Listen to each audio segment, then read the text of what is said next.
morning, everyone. I'm Nick Slavic. I'm the proprietor of the Nick Slavic Painting and Restoration Company here in Minnesota.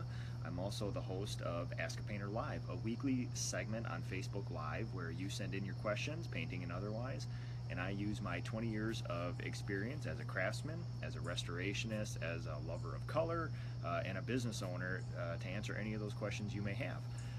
So this week, I received some questions about stain matching, and we'll talk about it in regards to furniture. We'll talk about it in regards to millwork, and possibly even exterior stain if I can remind myself to do so. Also this week, if you guys have been following any of my social media posts, we restored an entire farm. I've restored individual farm buildings, barns, houses, chicken coops, machine sheds, pump houses, smoke houses, you name it. I've restored them all in groups or singly, but this week was the first time I restored an entire farm. So it was a wonderful project, and if you guys want to see some of the, I will be posting before and afters. I want to get them all in a nice, concise form. But I will be posting some of those early next week so you guys can see the complete before and afters. I've showed some progress things here and there. So it's a dreary day today. We've been having a beautiful week of weather, so I apologize. It thunderstormed all night here. It's humid, it's cool, but we'll proceed on anyway. So stain matching.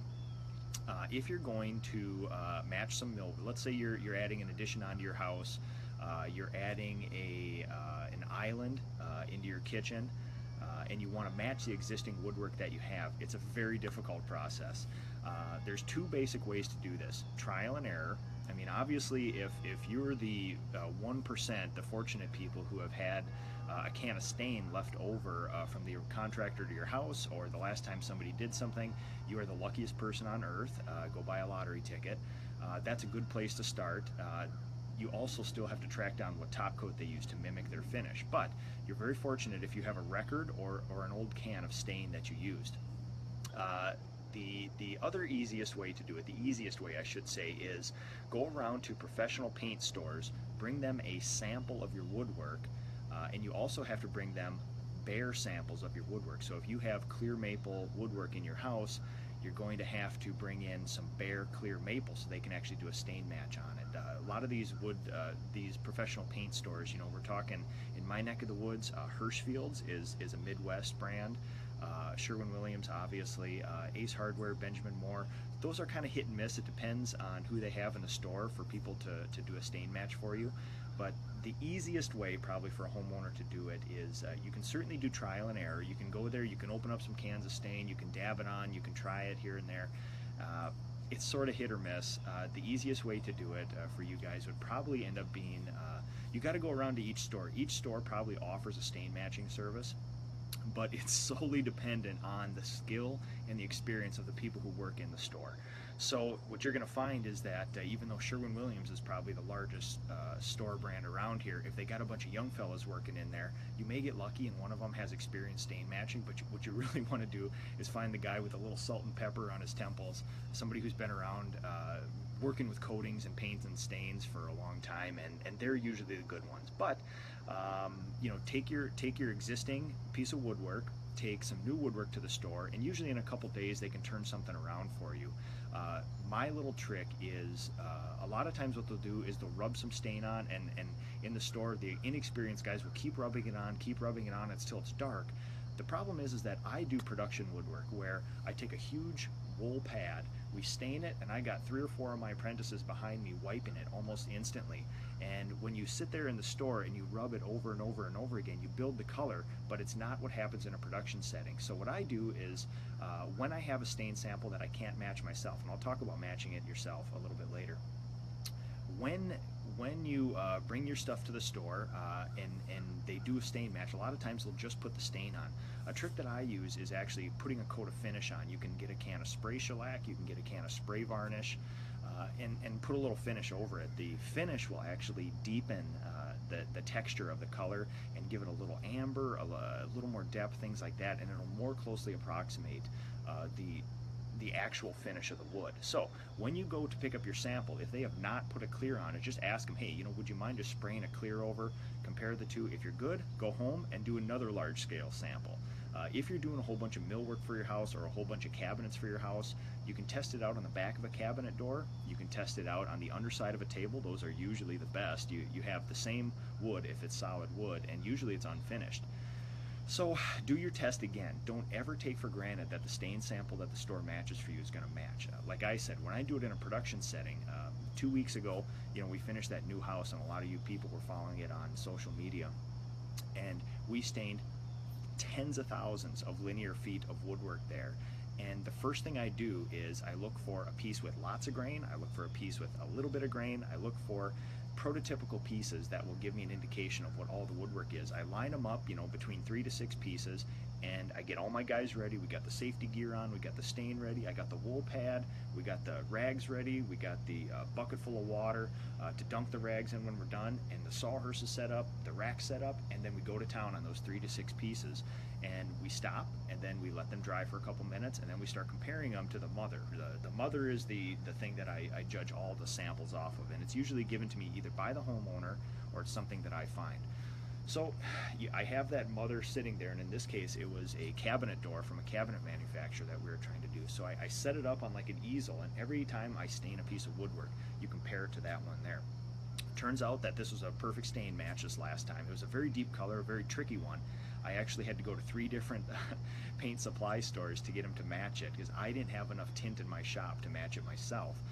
And then we needed 6 gallons of it or something too, and I don't have 6 gallons of base. So this case it worked out well, but you're always going to want to just check it over and over and over again, and never take for granted that what they give you is good. Now, in my shop, and if I had better cell service out at my shop, I would be doing this live from there, because I actually have cabinets set up, libraries of stains that I've used in the past. And not only are the cans of stain there, I also have pieces of pine and oak, usually from window manufacturers, taped to the can of the actual finish. So when you open up these cabinet doors here, all the cans of stain are lined up like a little stain library. That's what I refer to it as. And when I first go to match, I always try to match it myself, because it's going to be quicker, it's going to be easier. I can kind of bump it this way and that if I need to, but I go through my stain catalog and I just start looking at those wood samples that I've created in the past, and a lot of times I'll get close and I have to tweak it one way or that. Now obviously, as a homeowner, you're probably not going to have 60 cans of stain and samples in your shop, but you can buy dyes. Dyes will bump stains this way and that way, so you can buy a pre-mixed stain. Minwax is probably one of the most readily available, widely distributed stains that you're going to find. And they have universal colors that have been around for 20 or 30 years, so a lot of houses, if Minwax was used, you'll still be able to find that same color nowadays, and it's a very consistent color. What you can do, if you get it close, you can buy a can of a pre-mixed stain, and then you can bump it with dyes this way and that, but very difficult, tough to do. Another little trick you can do too, if you don't want to do some of that stuff yourself, is I've had a lot of people, if you have patience, mix cans of stain back and forth to try and get something, but obviously, if you don't get it right, you waste a lot of stain, and for me as a professional, it needs to be replicable. So, in the case of this last house I did, I need 6 gallons. If I mix up a quart and it matches perfectly, I better either have weight measurements, volume measurements, some sort of ratio in milliliters or ounces, so I can replicate that over 6 gallons of stain. So that's the thing. You never want to be, a pint short on stain and have to recreate it again. So another little trick is, if in my area, there's probably 45 cabinet makers within 10 miles of my house here.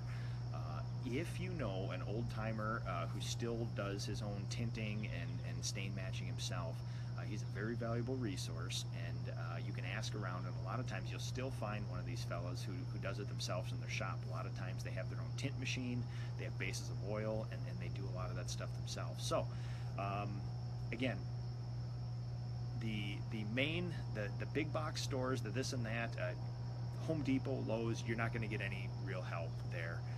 They're very useful places, but there's nobody there with stain matching experience, even if they offer it. The Sherwin-Williams, the Hirschfields, the Benjamin Moores, the Ace Hardwares, it's largely dependent on who's there. And then just ask around for cabinet makers. A lot of cabinet shops still finished cabinets themselves, and a lot of the times they tint their own. So just ask around.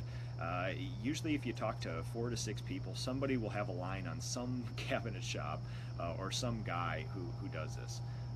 Another trick is too, for the homeowners, a lot of times Sherwin-Williams and Hirschfield's, they have, or I keep referring to Hirschfield's as just a Midwest store. Everybody has, you know, different regional paint stores, but a lot of times they'll have retail stores where homeowners, customers walk in and just buy stuff off the shelf.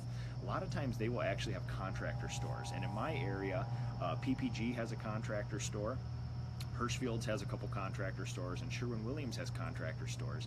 And they don't really market to homeowners, but they will allow you to come in. You can look them up. A lot of times it'll say just contractor sales or contractor only, or even industrial coatings, things like that. And a lot of times they will deal specifically with wood finishes a lot. So again, ask around. If you walk into your Sherwin-Williams and they say, well, you know, we don't really do the stain matches, or you know, ask for where's the local contractor store, and they may be able to help you in regards to that. And I've had some pretty good luck, because the people who work there at those contractor stores are solely used to working with guys like me. They know exactly what we want, and they turn around pretty quick. Just be concise. Don't waste a lot of time in there. Don't ask for color advice. They're there. You just need to tell them what you need, in what you need it, and proceed. So, and as far as furniture, furniture is a tough thing. A lot of times what I get is somebody has a really high quality dining room set of furniture, and I can already tell that, you know, whether it be Ethan Allen or one of the larger brands, solid wood, well made, but it's got a whole bunch of weird finishes on it. It's not a simple coat of stain, 2 coats of oil varnish on it. What they do in the factories is they're still using a lot of lacquers and things like that. And what they'll do is spray on dye stains, spray on toners, and then they'll do baked on finishes. And they're very, very difficult. If it's a seamless, sort of solid, uniform finish, one color, no shading, no distressing, nothing like that, fairly easy to replicate. But a lot of these pieces of furniture, they have distressing done. They spray toners in the little grooves and things like that, and it's very difficult to replicate at home. A lot of times what I will do is, you know, in my shop I can replicate a lot of these finishes, but as homeowners it's going to be a little bit more difficult. So just know that when you have a piece of furniture that's very intricately painted, things like that, don't beat yourself up over it. You can try to approximate it. A lot of times people will call me with a dining room table and they'll say, well, you know, we got 6 chairs, but I want to add a bench for my kid. Benches became in vogue in the last, you know, 10 years here or there. And they'll say, well, match this. And if it's just one piece of furniture, it's not bad. If I have to match 6 chairs, it becomes a little more difficult to get finishes uniform, especially when we have to spray toners and things like that. Another thing that I do quite often is restoring windows in newer houses, and most people think of restoration as something you do in an old house, but at least here in the Midwest, we are sort of the Silicon Valley of window manufacturers. We have Pella, we have Anderson, we have a whole bunch of other people who are located at their main factories are in Minnesota, so we have a lot of windows moving around here. Almost all of them made out of pine, which is a horrible wood for that sort of construction, but it's cheap, it's plentiful, and you know, it takes stain fairly well. What happens in houses that are somewhere between 5 and 10 years old is that, at least in my part of the country, you always get condensation, a little bit of beads on that bottom window sash, and if they are made of pine, it's only a matter of time before the corners start getting black, the finish comes off. And for those of you who, you know, I talked about new construction last week, and my moral opposition to lacquer, this is where you see the first failure of a lacquer job in a house. A lot of times, if you have an interior door that's finished with lacquer, it never really sees direct sun. It will never see direct water. It'll be fine. It's not a big deal. You know, 50 years from now, it may crack, it may craze a little. Your hands may wear through around the knobs, things like that. Not the end of the world. But when you have condensation on windows, within a few years, you're going to see that finish come off. And a lot of these pine windows, window sashes made with lacquer or finished with lacquer, you can actually take your fingernail and just shave all that old lacquer off. So I actually do maybe 12 to 15 houses worth of windows, usually about, you know, 20 to 40 windows a piece. where they've all turned black, I go in and restore them. And part of that process is matching the stain. Now, the stain usually ends up being, my process is usually removing the old finish. I use an oxalic acid or a wood bleach to lighten that wood. You're not going to get it perfect, but it depends how far the homeowners have let it go. And then I usually have to blend in a stain. And what I usually do is carry around my furniture kit, and it comprises of about maybe 10 to 12 stains, dyes, things like that. It's a little toolkit I carry around, and you just start experimenting. And sometimes, if you can find even a big box store that sells, the pre-mixed Minwax or Deft or other stains like that, you can buy the little half pints of stain, and usually for a couple bucks, $4 or $5, you can get a little half pint of those pre-mixed colors. And just buy 6 or 8 of them, take them home, and just work through them like that. And if you really try to dial it in right away with 2 or 3 of those stains, you won't have to go through all of them. The unopened ones you return again. So, stain matching is a very interesting sort of process. When you have existing stuff like windows that have old finish coming off, you're not going to be able to use the same stain that was originally used on the windows. When I go into these houses to restore these windows, 5 to 10 years old, very very few times people actually have the stain, and they'll say, well, simple, just take this stain, put it on the windows, and it'll be fine. But when a window ages like that, it accepts stain more readily, and the windows actually become darker. So what I usually end up doing is doing like a 50% thinner, 50% stain, and starting from there, and sometimes even going 10% stain, 90% thinner to get that look. When I restore windows, probably half the time, the original stain is still intact in there, and I can remove the surface powdery mildew and things like that, and actually just clean them up and maybe touch up a few spots and then revarnish over. So windows like that, it's a I probably get 2 calls a week on houses like that. It's something I do all the time, but it takes a ton of experience with that, and you just have to be patient, practice on one window that's in a basement bedroom or somewhere out of the way, and after you do that process, you'll get it down. So if I forgot something about stain matching or the furniture finishing,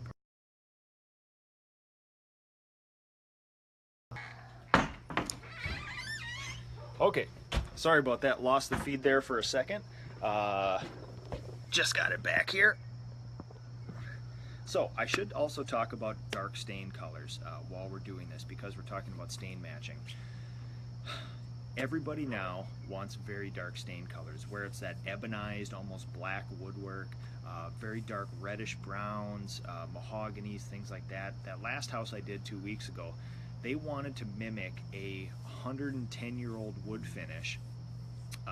Not only are we dealing with the wood that's originally stained, the shellac and varnish that was on it was very, very ambered, over 100 years. And also, the fir woodwork that it was, fir starts out as a pinkish, whitish wood. Think of studs. When you go to buy studs at a big box store, a lot of time they're labeled SPF, spruce, pine, and fir. And the select studs are usually that pinkish fir, nice straight grain. It starts off almost a white wood, but if you look at this is mahogany, but if you let fir go for 100 years, it turns this amberish sort of mahogany color. So not only are we dealing with an old finish, we're dealing with 100 years of age on that wood, and then also the original stain color. So it is almost impossible to get these very, very dark colors in just a simple 1 coat stain and 2 coats of finish sort of thing. Now, there are certain production stains that you can do that are heavily tintable. They are miserable to work with, and almost every house I do now ends up using one of these production stains. And by production stains, I mean something. If you've ever used a Minwax or a Deft stain, it's very oily. It's easy to work with. It's got a large open time, which means it stays wet for very long. So it gives you a lot of time to wipe the stain off. And get a consistent color. These production stains dry in about 2 minutes.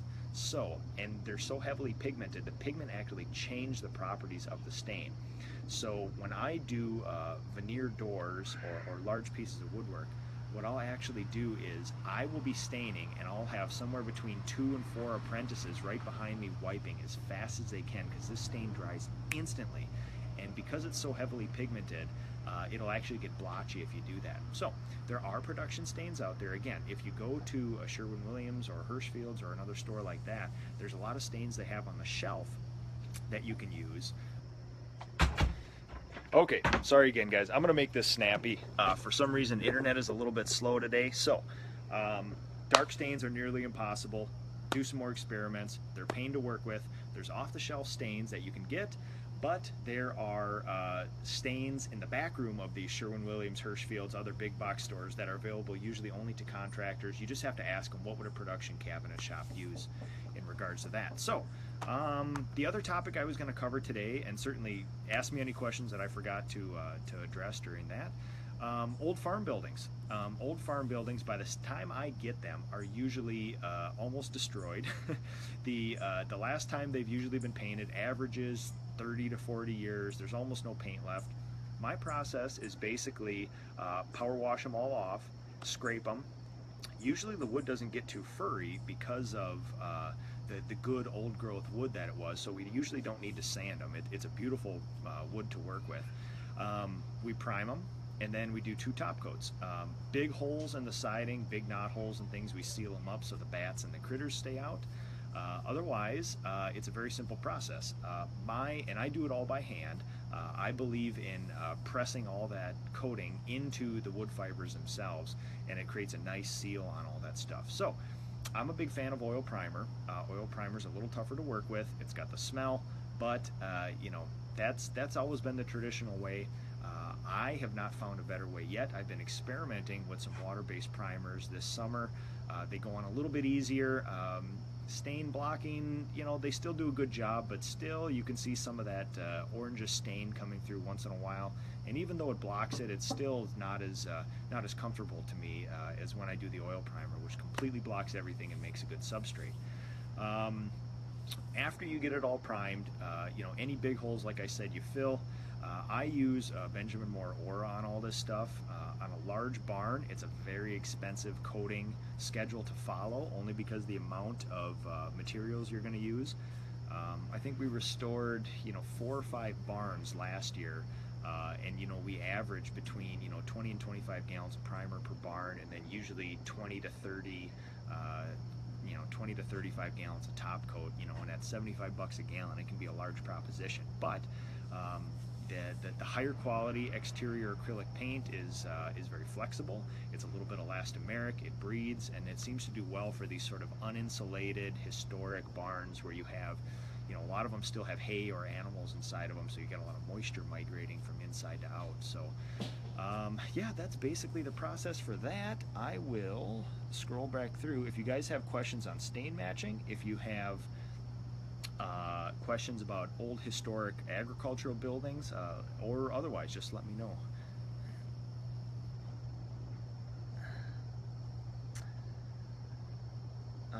Jackson asked how to fix cheap board creak. Not sure what you mean, but if you mean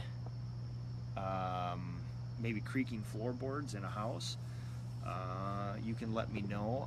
My grandma taught me a trick. I have, you know, a 99-year-old house. We have fir and we have maple. The fir sometimes creaks depending on the season, and you actually take talcum powder, baby powder, sprinkle it in the cracks, work it in there with a little whisk broom or something, step on the cracks, work it around, and that talcum powder actually gets between where the wood is touching like that, and it silences that. So if that's what you mean, I hope that helps. Otherwise, I have no idea what you're talking about. All right. Anthony Allen, can I clean my brush with acetone? The first question is, would you want to? If you're using a coating that is only diluted with acetone and you have used it to apply it, you're going to need to. Acetone will wreak havoc on a lot of nylon brushes. I assume you wouldn't be using acetone with a hog bristle or a natural bristle brush. That would probably, I think you'd probably be using an industrial finish, maybe an epoxy, maybe you know, like maybe a lacquer or something like that. I would certainly, you know, when you want to clean out your brushes, there's a there's a code, or there's a sort of thinner schedule that I go through. Paint thinner or mineral spirits being the least caustic. I mean, obviously, if you can do soap and water, that's fine too. But if you need to use an actual chemical to do it, paint thinner is going to be the least caustic, and then you start working your way through all the way up to acetone and lacquer thinner, which, you know, if you don't have to use, don't use it. Maybe Anthony, if you have a specific coating that you're working with, I can maybe give you a recommendation for how to clean it. But yeah, normally what I do when I do my if you're using, you know, a 2-part epoxy, something like that, I'll use a brush that's maybe sort of at the end of its useful life. So at the end of the job, I just say, listen, you know, we're just going to toss this brush. It's not worth cleaning a lot of epoxy out of. But that should be fine there.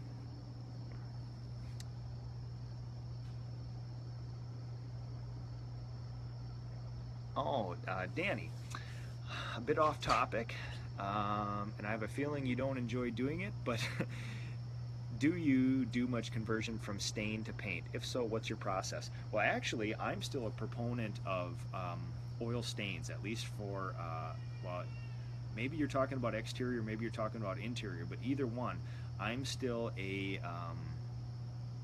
yeah, and if you're on, Danny, let me know if you're talking about interior or exterior. But as far as exterior staining goes, I'm still a proponent of oil stain on cedar siding up here in the Midwest. It does a really good job. The only problem is they're phasing it out, so I've been experimenting with the hybrid stains from Cabot this last year.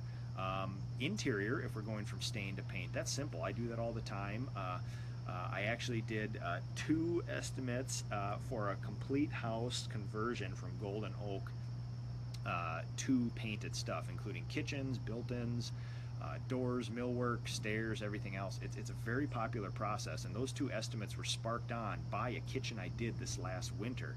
They had a party over there, all the neighbors came over, 2 of the neighbors then saw the kitchen that I enameled from Golden Oak to that, and now they want an estimate for it, and it's a very popular process nowadays, especially with the Golden Oak woodwork that maybe is a little bit dated in some people's eyes here. So, but again, you guys know I'm a huge proponent of adhesion tests. Number 1, the scratch test, and number 2, the crosshatch test. So whenever I do interior woodwork, and if you look back through my social media feed, I actually showed a picture, you know, 6-8 months ago about how I do my adhesion tests, and I pick a out of the place somewhere on the house. I clean the woodwork like I would normally do, and then I apply, you know, I have my go-to primer. 99% of the time it works. I do that, and a lot of times I'll experiment with something new. If a paint rep calls me and says we got something, or if I see a new product on the market, I will experiment with that too, and do 2 or 3, sometimes even 4 tests of the primer. The next day I come back to the job site and I do my scratch test. I just simply take the fingernail and see if I can scratch it off. I almost never have to go past the scratch test. It almost works perfectly every time. If there's something iffy about the old coating, like maybe the coating is unstable on the woodwork and you actually scratch the clear off, then you know your primer has a good adhesion to that. It's that the clear finish is not adhered to the other stuff. That's a whole nother ball of wax that you'd have to address with the homeowner. But I almost never get past that phase because the primer that I use is a very good one, and it sticks almost perfectly every time. And after that, after you prime all the woodwork, I like to go back and sand it glass smooth, vacuum it off, tack rag it off, caulk all the cracks, fill all those nail holes that the first painter never did, sand all those smooth, and if there's big patches, I'll reprime those. If not, I'll just start my enameling process. But no, I actually love doing this stuff, and you know, me and my guys, we really pride ourselves on doing these sort of super technically difficult jobs in houses that are lived in. I can do a re-enamel of a kitchen and still have it usable every day for dinner for the people, and a little more work on my end, but it's sort of something that, you know, it fills a niche in the market where a lot of guys will come in and say, you got to go to Florida, you got to get out of here, give me 2 weeks, and then, you know, they take over the house, and I can usually say, you know, in 5 or 6 business days, I can take your kitchen from exactly what it is now to completely done, workable, and you can have dinner there every night and get your kids out to school in the morning too. So it's a little more work, but it's all right. And it was interior. All right. No, you know, Danny, he mentions that I may not like it because I have a love for wood. Well, I love it, but I also appreciate the enamel part of it too. And you know, nowadays I really don't have any moral qualms against enameling a lot of this woodwork because none of it's really real anymore. You know, all the doors are veneers, and once in a while you run into some solid wood trim and stuff like that. Now, if somebody had a house like mine here, like a 99-year-old house with original woodwork, and it's in good condition, and they wanted to enamel it all, I would have long, hard thoughts about doing it because it's a huge process to go back and restore the stuff. And I've restored a lot of the woodwork in my house. I've painted some. I've done this. I've done that, and it's so much work that I usually walk my customers through the same process that I walk through with painting brick. Brick is irreversible because of the nooks and the crannies and things like that. Woodwork's a little more reversible, but my God, you certainly pay for it if you ever want to go back. I always ask myself, is there something to restore in the future? 100 years from now, will anybody want to get down to that original beautiful woodwork? And you know, a lot of the times in the newer houses, at least the houses that I'm enameling all this woodwork in, the stuff's just cheap woodwork. You know, even if it is solid, it's just a standard Princeton profile. And you know, for probably, you know, 30 cents a linear foot, you can replace that stuff in the future. So I don't have really any moral qualms about it. If cabinetry is solid wood construction, really well made, has some intricate profiles and things like that, I usually go through my three warnings. I'll just say, are you sure? Are you sure? And this is very tough to reverse, if impossible, because of the coatings I use. Are you sure? And if everybody's on board, I go ahead with it. So, yeah. All right. I think that's going to be it for the live feed today. Scroll back through just to make sure I didn't forget anything. Thank you guys for sending in the questions during the week. I always enjoy the kind of mishmash of odds and ends I get here. You can check me out, www.nickslavik.com, Facebook, Instagram, Twitter. I have my YouTube page up, and we archive every one of these Ask a Painters, and I number them so you can sequentially walk through them. And I also try to give detail of the topics we discuss. So if you have a specific question, you don't want to bug me about it, it may already be answered in there. This came out about a week or two ago. This is a wonderful trade magazine. Jerry Rabushka had a conversation with me, and they profiled me, a large layout in the middle of it, and put me on the cover of it. So if you want to know a little bit more about me, what I do, my philosophy about a lot of that stuff, my history, it's in there. I also have a podcast out with Tom Reber, Strongpreneur Nation podcast on iTunes, and I had a great conversation with Chris Shank, the education guy at the PDCA, and that podcast is either on SoundCloud or the Contractor College. So if you guys have any more questions, certainly let me know. Send them during the week, during this live feed, whenever you like. Contact me through Facebook Messenger, Instagram, anything else you'd like to do. And if you guys have topic suggestions, I'll also take those. If you have suggestions for the actual feed itself, if you'd like to see something, if you'd not like to see something, if you'd like to see more or less of something, please let me know. Otherwise, we will see you guys again next Friday, and I'll look forward to all your questions and your topic submissions. Have a good week, guys.